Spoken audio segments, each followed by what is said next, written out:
Why is it that we always want to give someone our advice? They come to us and tell us what a horrible day they had, and we say, "Don't worry about it, it'll be better," or "Me too, you should have seen what happened to me."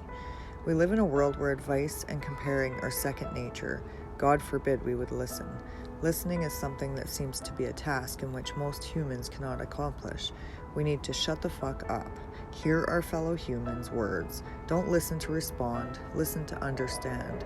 Listen to have empathy and put yourself in their shoes. Hold space for them to be vulnerable. After all, that's exactly what they're doing.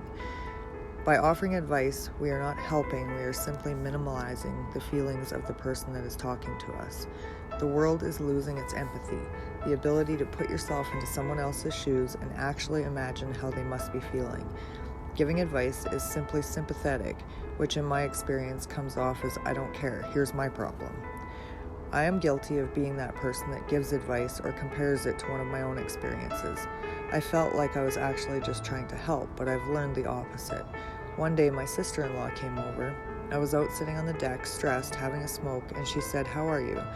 I said, "I'm fucking stressed. My kid is testing me, and my husband is useless." After I said the words, I was like, yikes, where did that come from? She was like, "Man, that sucks. I find delegating tasks works best for my partner. I told my partner before I came here to get the mowing started on the lawn and I'll be back soon." In that moment, I felt disregarded and unheard. I know she was just trying to help, but it didn't help, because all her advice I had already tried and failed. I was at my wit's end and just wanted to be heard, obviously, as I blurted out my exact feelings in that moment. Normally, I would just put on my smiley face and be fine.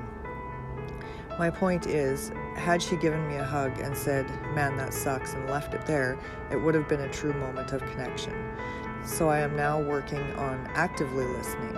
When I catch my mind wandering off in a conversation, I bring it back to the conversation. I keep my mouth shut and hold eye contact and listen. It's hard. We have to do it though. So many of us are going around not being heard. We're just surviving in this world, but it's going downhill. Drugs, crime, terror, etc. I have recently started a group or a movement for the crime-drug crisis our country, the world, is dealing with, starting in my city and hopefully spreading. There's a huge divide in the human race, mainly when it comes to the drug and homeless issues. It's because no one is listening. It's about "I'm right, you're wrong," even though we have the same goal in the end. Families are being torn apart by innocent people getting hooked on drugs for whatever reason, and they are attacked. Citizens are getting attacked because they are frustrated because they are not safe. They fight on social media, attack each other. It's really sad. We just need to listen to understand, not to respond. Understand how a mother would feel if her daughter was killing herself slowly every day and there was nothing she could do about it. Understand how a mother would feel having to check the park for needles before unpacking the kids from the car.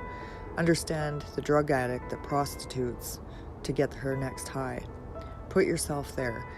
Feel that pain and heartache that person must go through all of the time. Yes, it's a choice, but I haven't met one drug addict that woke up and said, "I think I'll become a drug addict." Most of them were born into a world of hurt and trauma and were never listened to, never heard, violated, abused. Perhaps they are not afraid of overdose because possibly that's what they want. My heart breaks for anyone that has to be a part of addiction. It's a horrible thing that, in my opinion, society, technology, and government has turned our world into. Hate is spewed all over social media. People don't go out of their way to be a solution to the problem, and most judge you if you do, saying it won't change. I don't know why you bother. I disagree. I won't sit back and bitch and complain on social media. I will interview people that are victims and hear their stories, share their stories, give them a voice. That will be my part. Now, what's your part? How will you make a change in your life?